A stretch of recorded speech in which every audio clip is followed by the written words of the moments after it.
And gagawa ako ng short video para turuan ka kung paano ka makakapag-create ng yung pre-logo or ng logo mo na gagamitin para sa online store mo sa e-com business natin. Alright? So meron akong i-share sa iyo na resources and website na kung saan dito ako gumagawa ng logo. Napakasimple lang and very very easy lang tong gawin. Hindi mo kailangan maging magaling or maging magaling sa editing. Alright? So first step na gagawin mo is i-enter kung anong shop name yung meron ka. Let's say for example, yung shop name namin dito is Peya Online Shop. Okay? So sa'yo, isabihin natin, Hot Deals Online Shop, Big Deals Online Shop, Amazon.com. So mga ganung shop, Lazada. So kung ano yung shop name mo, so yun yung i-enter mo dito. So click mo lang to sa step 2, create logo, and maglo-load siya. And dito, pipili ka ng category or idea kung ano yung logo na gusto mong i-model. Select ka lang, for example, ito, select mo yun sa baba, or marami ka pang pagpipilian dyan sa baba na pwede mong i-select. Okay? Select. Okay, so hanap pa tayo. Alright, so ito, iba-ibang idea. Hanap ka lang ng maraming idea na magagamit mo. Okay? So, and then, pipili ka ng anong colors. Anong colors yung, importante din yung color combination. So, pwedeng green, red, or blue. So, let's try yung red. Alright, so slogan naman, ito yung nasa baba ng online shop mo. So, optional lang siya. So, i-next natin.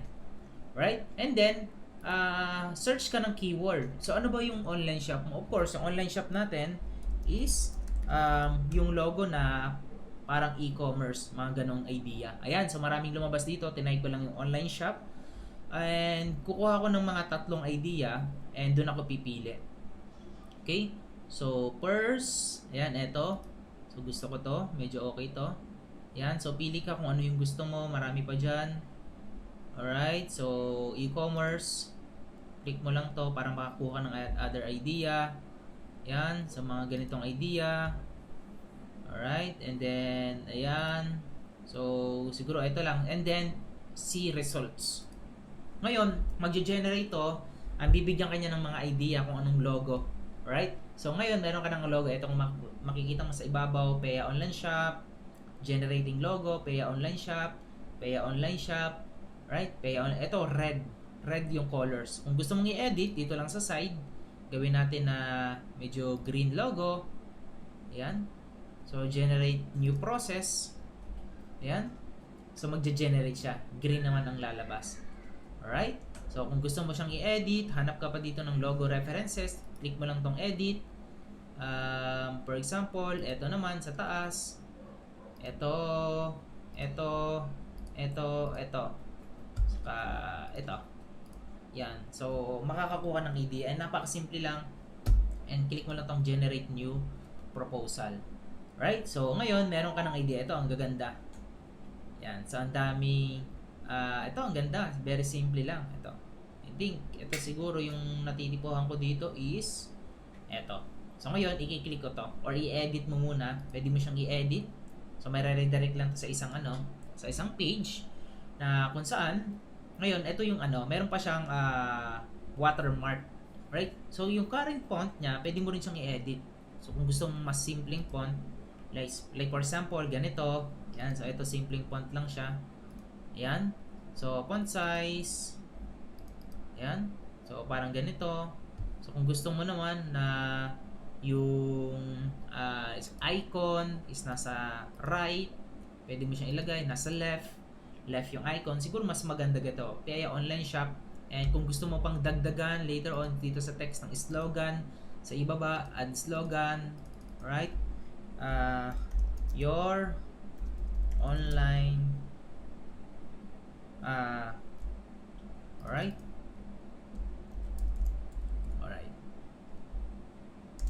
Find it and love it. Alright. So, ano lang to ha? Idea lang siya. Ito yung ko. So, meron, at least nagkaroon ka ng idea. So, ganun lang siya kasimple.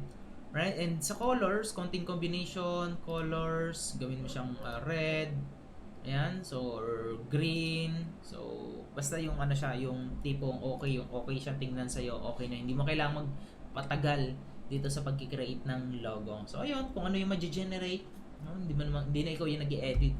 So ayan, so wala ka na masyadong babaguhin dito, and i-preview mo lang siya, right? Preview natin, and ito na yung preview. Right? Very simple pero napakaganda. Napakaganda. So in just a minute, meron ka ng logo.